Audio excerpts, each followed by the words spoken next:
Welcome to Sips and Simulations. This is your Week 1 recap. If your team had a primetime game, congrats! Go check out that video and their custom cocktail.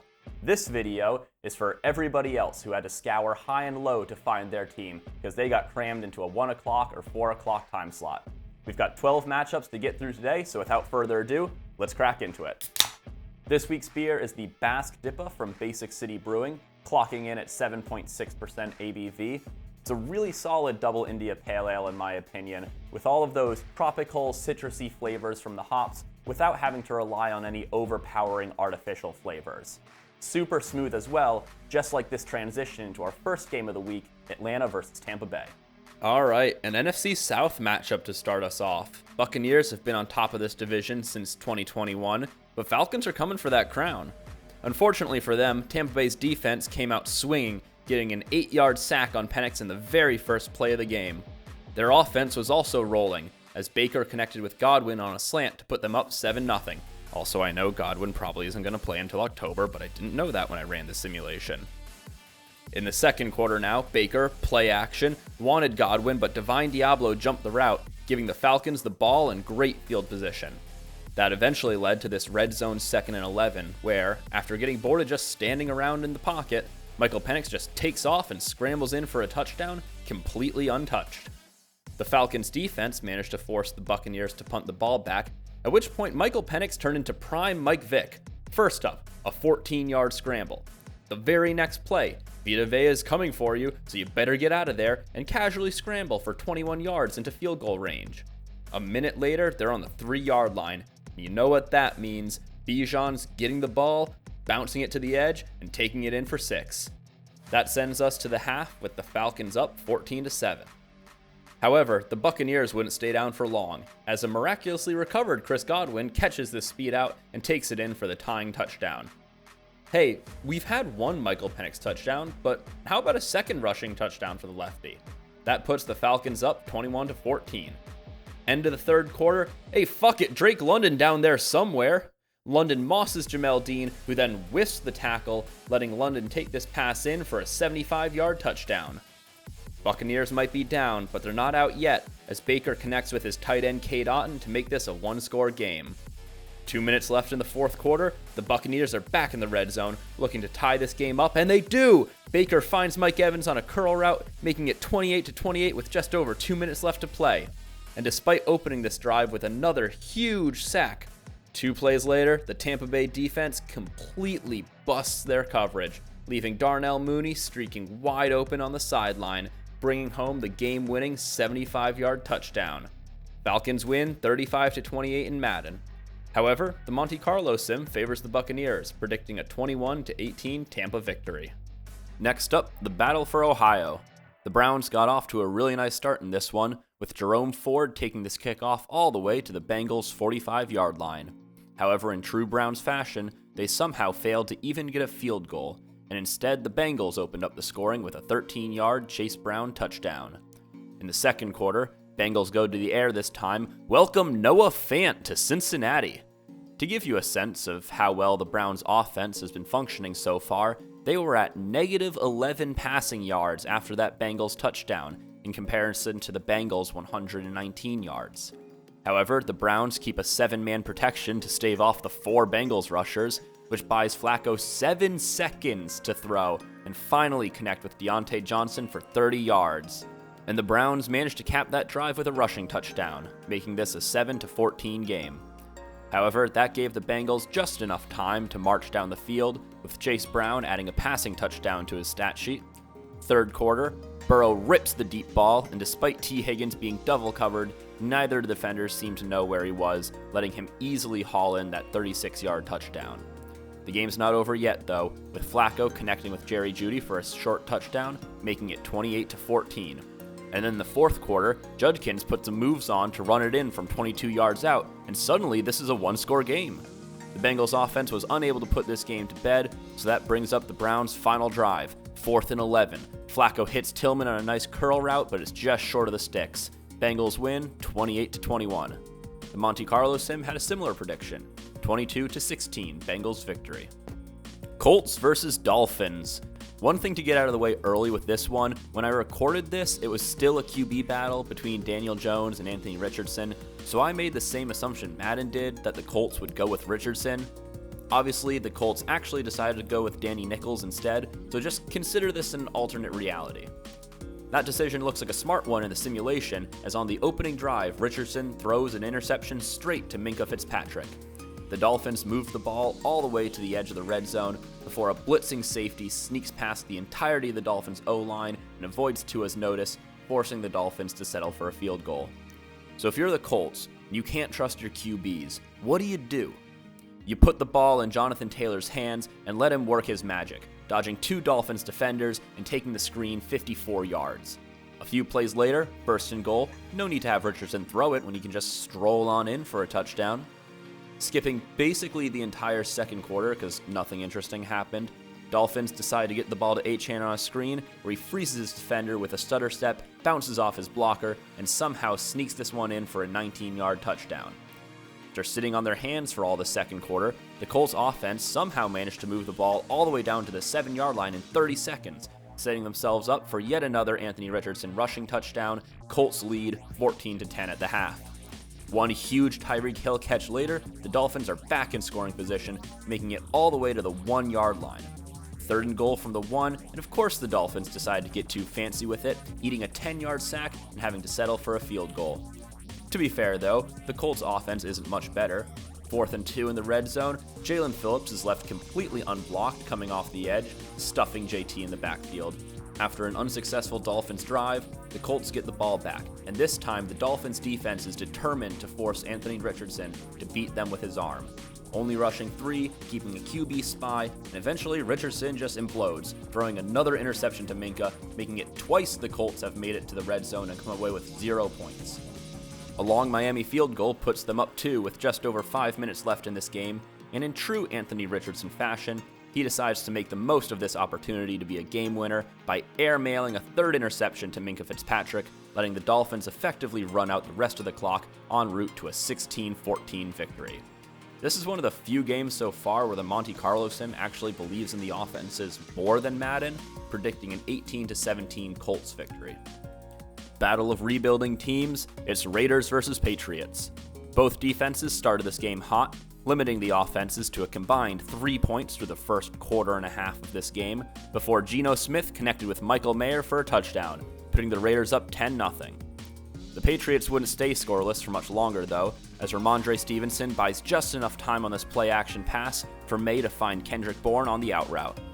However, with 2 minutes and all 3 timeouts, the Raiders were able to make it all the way to the Patriots' 3-yard line, where Ashton Genty gets the ball in the flat, tells the defender, "Get off me," and strolls in for his first NFL touchdown. Raiders up 17-7 at the half. Patriots strike first in the second half, with a screen to Ramondre Stevenson going for 6, thanks to Mike Onwenu absolutely leveling a defender.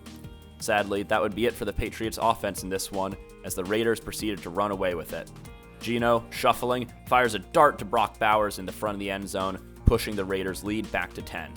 Then, halfway through the fourth, some Drake May hero ball ends in disaster, as a jump ball thrown into double coverage in the back of the end zone is predictably picked off.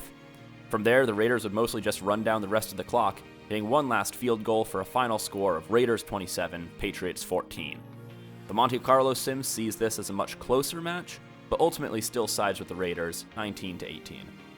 Battle for the Vatican, it's Cardinals versus Saints.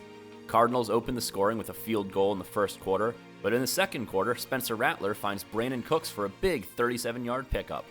Very next play, Alvin Kamara, 30 years young, bounces this one to the outside and takes it in completely untouched. Saints up 7-3. Later in the second quarter, big third down here for the Cards, and Kyler, like a little kid sneaking downstairs at midnight to play Xbox, just casually scoots out of the pocket before taking off and running it in for a 12-yard rushing TD. After the Saints offense stalls out, a solid punt puts the Cardinals at their own 5-yard line, which is too close to their own end zone as Carl Granderson manhandles James Conner and brings down Kyler for a safety. The Saints offense is unable to fully capitalize on the ensuing possession, but they do tack on a field goal, taking a 12-10 lead into the half. Score remained close until halfway through the third quarter, when 4 Cardinal defenders are somehow unable to lay a single hand on Rattler, who weaves through all of them like Neo and scoots in for the touchdown. It truly seems like the safety broke something in the Cardinals' offense, as they just could not find the end zone. Meanwhile, the Saints were clicking, with Rattler finding Rashid, I got the need for Shaheed, on a 13-yard touchdown. However, the 2-point strategy of Chris Olave jump ball fade falls short, leaving this a 2-score game. The Cardinals' offensive incompetence is rivaled only by the Madden AI's incompetence on this 3rd and 2, where a scrambling Rattler misses the Texas-sized hole in the pocket and is somehow instead tackled by a double-teamed Cardinals D lineman. However, the following field goal would make this a 3-score game and officially put it to bed. Sure, Trey McBride had a nice touchdown right before the 2-minute warning, but the Saints simply answered right back with a Rashid Shaheed jet sweep TD, putting this one into the books as a 35-17 Saints victory. This game is one of the largest disagreements between the Monte Carlo sim and Madden, with the Monte Carlo sim instead predicting a 21-13 Cardinal victory. Steelers versus Jets, Aaron Rodgers' triumphant return to the Meadowlands. And it did not get off to a good start for the now 42-year-old QB, who gets strip-sacked by Jamien Sherwood. Jets recover the ball. Later on that drive, Breece Hall is here to announce that rumors of his death have been greatly exaggerated, shedding 1 tackle and bursting through 2 Steelers defenders for the first score of the game. Steelers running backs had less success this game, with Jaylen Warren unable to get anything on 3rd down. Steelers settle for a field goal. Justin Fields looked quite good in this game, but on this 3rd down, he tried to escape the pocket and instead fled directly into the waiting arms of TJ Watt. Following Jets' field goal makes it 10-3. I will say that having Aaron Rodgers and DK Metcalf playing together on the Steelers of all teams feels like some Madden Ultimate Team BS, but evidently the connection is strong as DK beats Sauce off the line and then turns on the burners and takes the slant 75 yards for the tying touchdown. Less than a minute left in the first half, Fields connects with Hall in the back corner of the end zone, putting the Jets back up 7. However, Steelers are moving the ball, and Aaron Rodgers fires a bullet right into the waiting arms of a Jets safety. What do the Jets do with this gift of a possession? Throw a quick hitch to Garrett Wilson, who immediately fumbles it and gives it right back to the Steelers, letting them kick a field goal and make it 17-13 at the half. After a relatively quiet 3rd quarter, Aaron Rodgers initially looks to take off scrambling, but feels his joints creak and decides the better of it, instead finding Roman Wilson coming across the front of the end zone. Steelers take their first lead of the game. Later on, 4th quarter, we've got a silver alert, senior on the run, and this play ends in elder abuse as Jets defenders slam the ball free from Rodgers, but Jaylen Warren is there to fall on it and keep the drive alive. Sadly, the Steelers' slippery fingers persist as Bobby Trees has the ball knocked loose, and this time the Jets recover it. Now, I'm not sure if it's possible for Justin Fields to have a legacy drive, but if he could, this would be it. 2.5 minutes left, 3rd down, ball on the 18. Pocket collapses instantly, but he shoots forwards, making Jalen Ramsey miss so hard he does a barrel roll, and finally surges through the tackle to punch it in and put the Jets up 24-20. After that incredible performance, this Aaron Glenn defense holds and delivers him his first win with this new team, which the Monte Carlo simulation seconds, predicting a 17-15 Jets victory. NFC East Showdown, Commies vs. Giants. Commanders strike first. Welcome to DC, Deebo Samuel. Russell Wilson in at QB for the Giants. Their QB room is such beautiful chaos. And Russ cooks a bit too hard on this 3rd down. Not a single defender between him and the 1st down, but instead he tries to check this down to Tyrone Tracy, pass is broken up, and the Giants settle for a field goal. Or rather, they attempt a field goal, and Graham Gano pulls it wide left, giving the Commanders the ball at the 43-yard line. Now, the Commanders moved the ball really well this game, but they could not hold on to it, as Jaden Daniels has the ball punched out to end the 1st quarter. However, the Giants' offense was unable to do anything with that gift, and with 2 minutes left in the 2nd quarter, Jaden scrambles in for a touchdown, making it 14-0 Commanders. The Giants ran a solid 2-minute drill and squeezed in a field goal before the half, but it's still a 2-score game, 14-3. However, the momentum shifted completely in the 2nd half, starting off with a Cam Scatterbo touchdown, the hero of ASU introducing himself to the city that never sleeps. Then, the 2-point conversion, a screen to Tyrone Tracy cuts the deficit down to 3. First play of the 4th quarter, moonball, Malik Neighbors' 55-yard touchdown, and Russ is straight chefing it now. Case in point, 5 minutes left in the fourth quarter, third down, Russ takes off and just flies down the field before finally being brought down by two Commanders defenders at the 28-yard line for a 52-yard pickup. That drive ends in a field goal, putting the Giants up 7 with just over 2 minutes left in the fourth. Despite all of his previous miracles, Jesus Daniels comes up short this time, as he desperately tries to get rid of the ball, putting it right in the hands of Bobby Carrot Cake, who takes it all the way back to the crib, making it a 2-score deficit for the Commanders.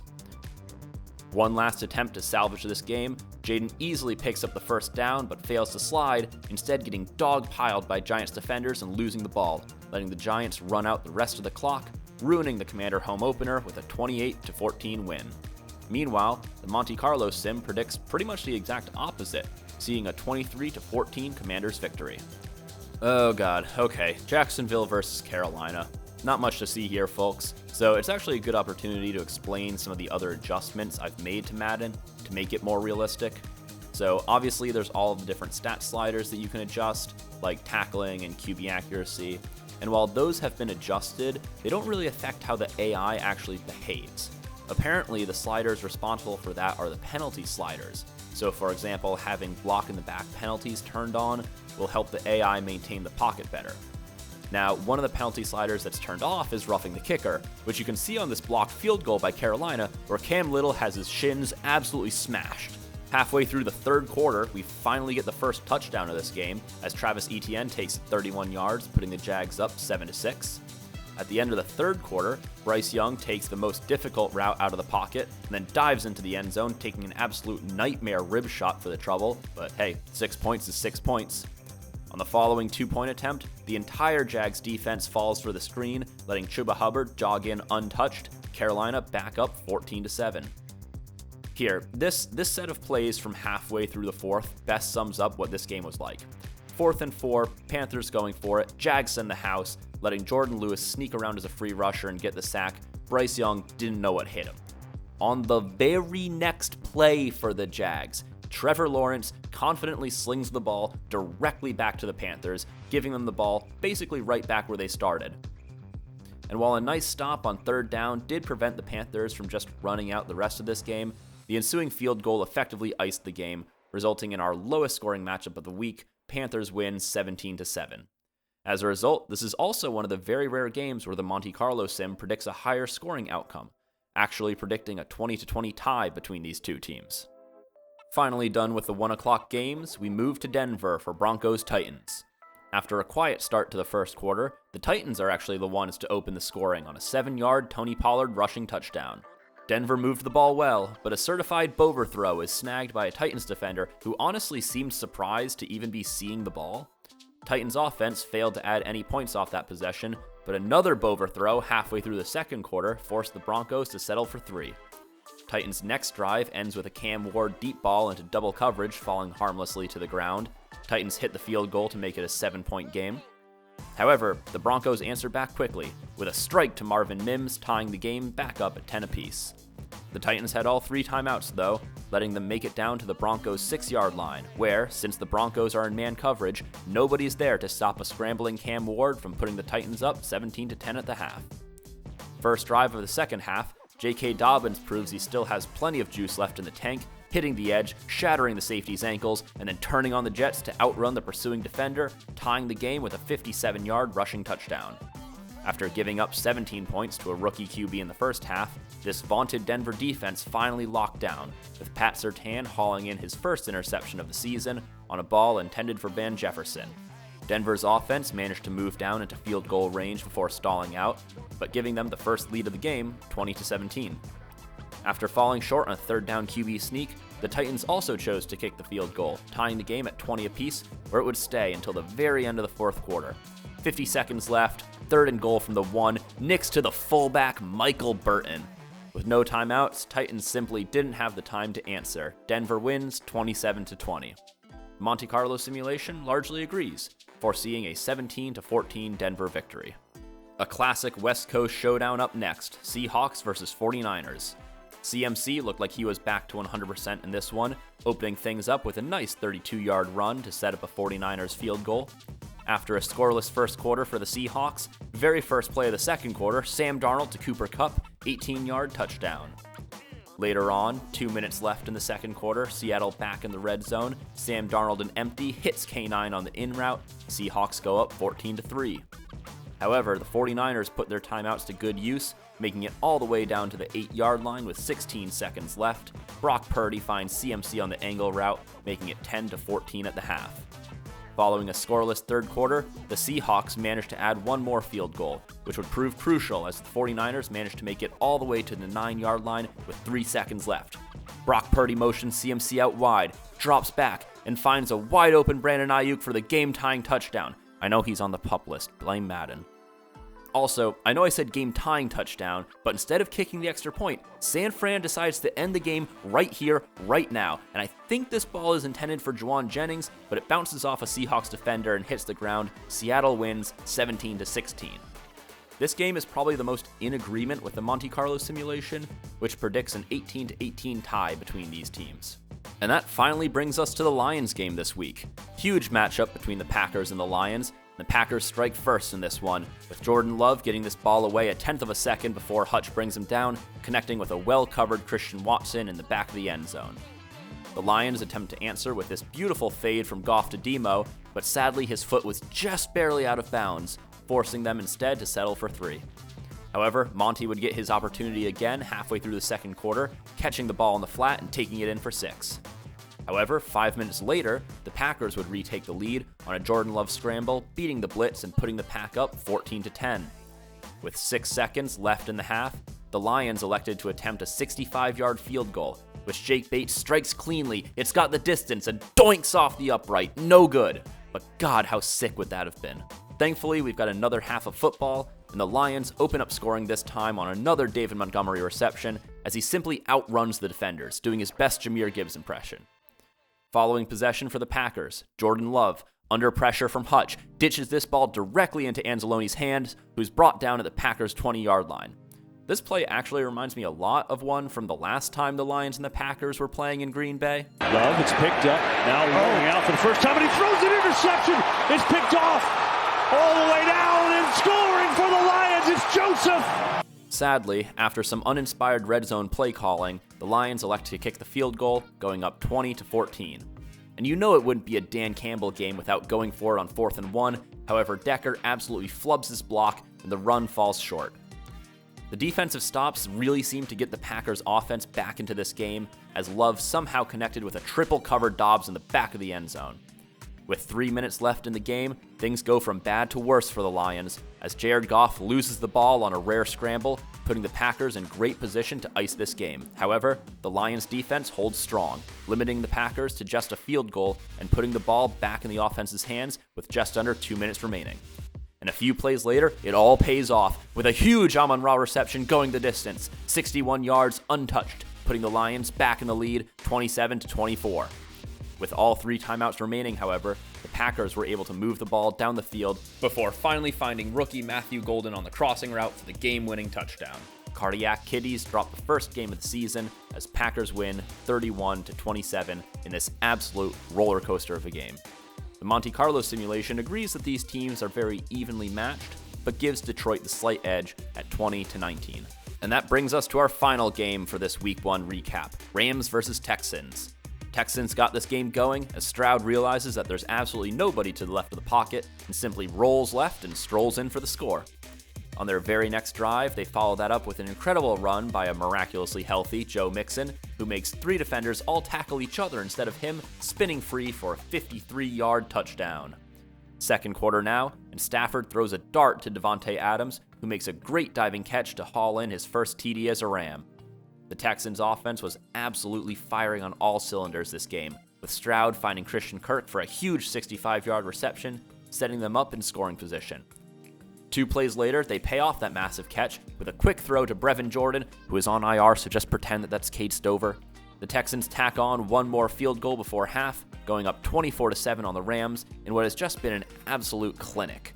The second half went a bit better for the Rams, with Stafford hitting Puka for a touchdown, closing the gap to 10 points. However, the Texans respond immediately with a great kickoff return, getting all the way to the opposing 41-yard line before the kicker finally forces Dameon Pierce out of bounds. The Texans end the third quarter with a short touchdown pass to Tank Dell, who should also be injured. God damn it, Madden. Extending their lead back to 17. The Rams continued to fight, but they just couldn't quite match the Texans' output, as this fourth down pass to Colby Parkinson falls short of the sticks. With 20 seconds left, the Rams finally tack on a garbage time touchdown to Tutu Atwell, resulting in the slightly more respectable final score of 31-21. The Monte Carlo sim also predicts a Texans victory, but as usual, with the more measured 18-16 final score. So, taking a look at our standings at the end of Week 1, starting with the AFC. To get these standings and points for and against numbers, I'm averaging both team scores across the Madden and Monte Carlo sims. It should be noted that since Madden sim typically results in larger margins of victory, it has disproportionate weight in this scheme as a result, so I may experiment with different weightings in the future, but for now, not really a whole lot to say yet with it just being the first week. Texans are predictably atop the AFC South, and also the only undefeated team in the AFC South. All the teams in the AFC West have a win, except for the poor Chargers, and the Patriots are this week's biggest loser with a negative 13-point differential. In the NFC, we actually have the opposite situation, where Seattle is the only team with a win in the NFC West, and every team in the NFC South, except for the Bucs, has a win. I'm excited to see how all of these standings shake out as the season progresses, and I hope that you'll join me next week for Season 2 of the 2025 Sips and Simulation season. Stay curious, stay thirsty, and I'll see you in the next one.